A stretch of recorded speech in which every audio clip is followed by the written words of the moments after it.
মুস্তাফিজের রেকর্ড গড়া বোলিংয়ে হোয়াইট ওয়াশ এড়ালো বাংলাদেশ। অবশেষে স্বস্তির জয়।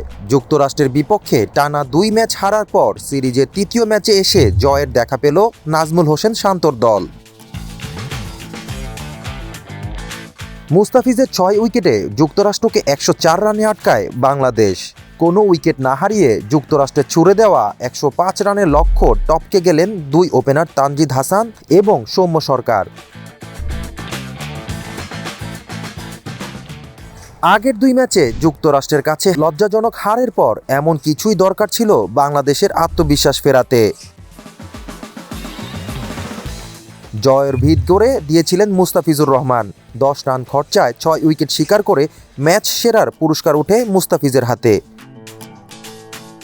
শেষ ম্যাচে যুক্তরাষ্ট্র হারলেও তারা রিজার্ভ প্লেয়ারদের বাজিয়ে দেখার সুযোগ পেয়েছে টি-20 বিশ্বকাপে, যা তাদের পরিকল্পনা আঁটতে কাজে লাগবে।